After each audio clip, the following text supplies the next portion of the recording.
Lao Tzu अपना पहला सूत्र कहता है, जिसका कोई नाम नहीं है वह आकाश और पृथ्वी का मूल है। जिसका नामकरण हो गया है वह सभी चीजों की जननी है। लाओत्सु के इस कथन में एक बहुत ही गहरे और व्यापक दार्शनिक दृष्टिकोण को प्रस्तुत किया गया है, जो हमें अस्तित्व की मूल प्रकृति के बारे में सोचने पर मजबूर करता है। चलिए अब इस सूत्र को और अधिक गहराई से समझें। जब लाओत्सु कहते हैं जिसका कोई नाम नहीं है वह आकाश और पृथ्वी का मूल है, तो वे उस आधारभूत और अनंत शक्ति की ओर संकेत कर रहे हैं जो हमारे चारों ओर के संसार का स्रोत है। इस शक्ति को परिभाषित करना मुश्किल है क्योंकि यह हर उस चीज का स्रोत है जो अस्तित्व में है।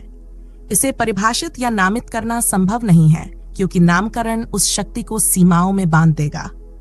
यह वह शक्ति है जो हर चीज के अंदर और बाहर है।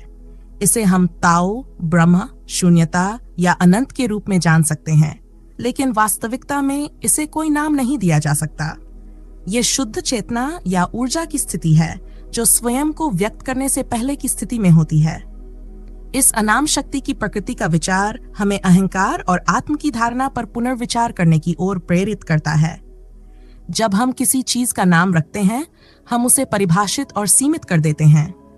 यह नामकरण हमें उस चीज से अलग करता है जो अनाम है, लेकिन सच्ची समझ उसी में निहित है जो अनाम है, जो सीमाओं से परे है और जो कुछ भी हो सकता है। यह वैसा ही है जैसे समुद्र की गहराई को नाम ना देकर उसकी वास्तविकता का अनुभव किया जाए।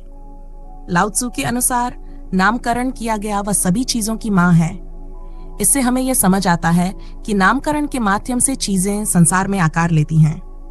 जब हम किसी चीज का नाम रखते हैं तो हम उसे पहचान देते हैं और इस प्रक्रिया में वह चीज वास्तविकता का हिस्सा बन जाती है। नामकरण का कार्य न केवल वस्तुओं को पहचानने का है, बल्कि यह उनके अस्तित्व को मान्यता देने का भी है। यह एक तरह से ब्रह्मांडीय ऊर्जा को रूप और आकार देने की प्रक्रिया है। नामकरण की प्रक्रिया सृजन का एक महत्वपूर्ण चरण है, लेकिन इसमें एक विरोधाभास भी छिपा हुआ है। नामकरण के साथ सीमाएं बनती हैं। उदाहरण के लिए, जब हम किसी व्यक्ति का नाम रखते हैं, हम उसे अन्य सभी से अलग पहचान देते हैं। ये पहचान उसे विशिष्टता देती है, लेकिन साथ ही उसे बाकी ब्रह्मांड से अलग भी कर देती है। इस संदर्भ में नामकरण एक प्रकार की द्वैत को जन्म देता है, मैं और दूसरा, यह और वह। लेकिन वास्तविकता में सच्चा अस्तित्व उस अनाम शक्ति में ही निहित है जो सब कुछ का स्रोत है। लाओत्सु के इस कथन को वेदांत दर्शन के संदर्भ में भी समझा जा सकता है। वेदांत में ब्रह्म को अनाम और निराकार माना जाता है, जो सृष्टि का स्रोत है।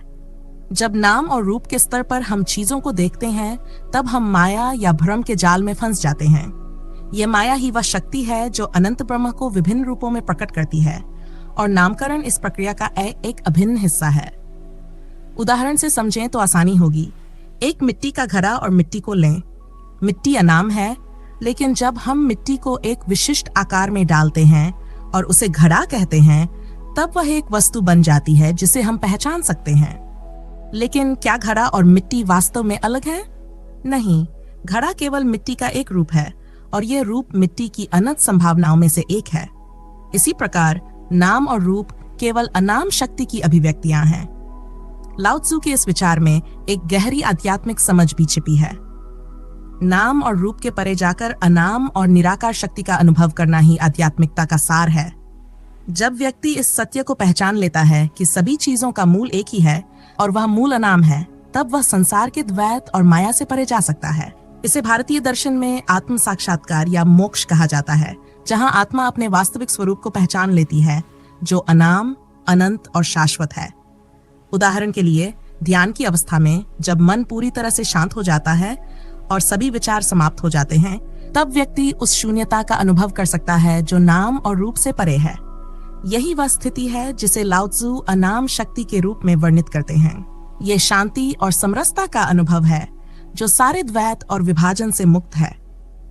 लाओत्सु के इस सूत्र से हमें यह समझने का अवसर मिलता है कि सृष्टि की मूलभूत वास्तविकता अनाम है और नामकरण के माध्यम से यह वास्तविकता विभिन्न रूपों में प्रकट होती है।